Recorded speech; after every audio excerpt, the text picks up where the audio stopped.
All right, let's see if this works a little bit better, guys. For some reason, my mic wasn't working the last show, so I had to redo it, and I do apologize for that, as well as some of the lagginess that we had. But you know what? We roll with the punches, guys. I just wanted to make sure that everything's looking all right before I start it up again. Yeah, it looks fairly better, and I do apologize. But yeah, so I'll have to do a take two for this show. I'm sorry, guys, but thankfully it wasn't too long. It was only about like 15 minutes. But other than that, guys, yeah, let's get started. What's up, guys? Welcome back to another episode of D. Haynes and Doc Fantasy Sports Podcast. I'm D. Haynes. And guess what? Week 17, we're almost there. Well, this week and next week. And we're finito. We're done. It's unbelievable. It's crazy how quick it's been already. But you know what? At the same time, it's been a fun fantasy year and a very strange one at that as well, with a lot of key injuries as well with all these fantasy players around the league. But other than that, guys, we'll get right back into it, and I do apologize. Coming live for the second show of the night. The last one had some technical difficulties, and I didn't realize it until the last second. So yeah, like I said, I apologize.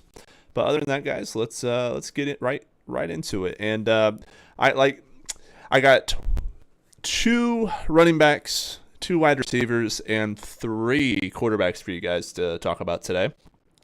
And the number one running back that I would love to talk about today for you guys, if you guys are in desperate need for a running back, is Clyde Edwards-Helaire for the Kansas City Chiefs. With Isaiah Pacheco going out now with a concussion as of last week due to his own player, with his helmet falling off and getting hit. He is now going to be out this weekend. And McKinnon's already out as well, which now leads only Clyde Edwards-Helaire to take all the punches, guys, all the punches. So yeah, if you need a running back, Clyde Edwards-Helaire would be a huge pickup, especially going up against a kind of struggling Bengals run defense. So we'll see how that goes. And it's back into Arrowhead, and you know they're going to be coming out. They need to win this game this week. Kansas City does. So I think they'll come out a little bit stronger than what they did against the Raiders. But that's one guy that's definitely, if you guys need a running back for sure, to pick up. I think he could be a RB2 flex option against this Bengals defense, especially with really only him being able to take a lot of the workload. So, you know, knock on wood that he don't get injured for that sake. But yeah. And another guy I'd like to touch base on. Now, before I do touch base on these, this was kind of a reach for this weekend for the waiver wire, just due to the fact of their opponent. But other than that, if there was a different opponent, yeah, this would be a great pickup this week. But you know what? If you're in desperate need for a running back, which I know some people are in certain leagues, this would be great. And that would be Roschon Johnson and Foreman. Now, of course, Foreman's still questionable for this week due to personal reasons, which I'm still unaware of what it is, and I don't think anyone wants to give out that information, and I completely understand it, especially if it's personal. He's still questionable for this weekend as well, so Johnson will probably get the nod, as well as Herbert. Now, Herbert did real well last week, had 19.1 fantasy points, but it's also against the Arizona Cardinals, guys. They're going up against the number 2 ranked defense to the run this week, and that would be Atlanta. So just be cautious if you need a running back. I get it, but no promises that they get a lot of value this week. Now we're going to move on to our two wide receivers that we're going to talk about here, and that is KJ Osborne for the Minnesota Vikings. Now, he had 20.5 fantasy points last week due to Addison going out in the first quarter. He got a lot more targets, and guess what, guys? Addison is still questionable for this weekend and most likely not going to play.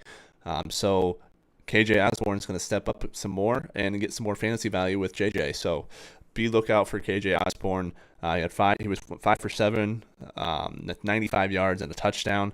Definitely someone to keep an eye on, especially if you need another wide receiver or a flex option, guys. So KJ Osborne, if he's still out there, pick him up if you need him. But I'd pick this guy up before any of these other guys, and that would be Demarcus Robinson, guys. Demarcus Robinson.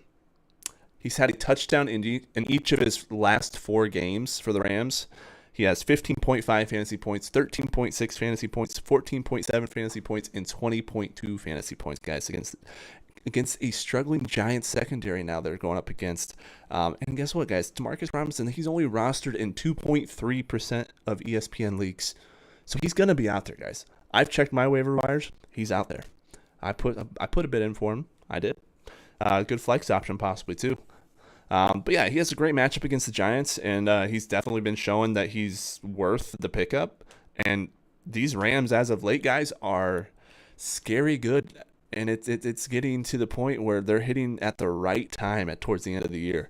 But they need some wins to for sure seal the deal. But it's looking promising with their schedule. Joe Flacco then is a court. Oh, actually, you know what? I'll say it this way here. I got Joe Flacco. I got Nick Mullins, and I got Derek Carr. Those three are the quarterbacks I am looking at this week for the waiver pickups. Joe Flacco. He's thrown for over 350 yards in each of his last 2 games and has thrown a total of 10 touchdowns in his first 4 games he's played this year, or his only games he's played this year, 4 of them.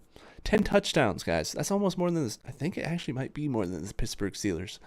It's about actually, no, you know what? They scored a good amount with Mason Rudolph, so it's about -1 or 2. But still, that's kind of sad for the Steelers. But anyways.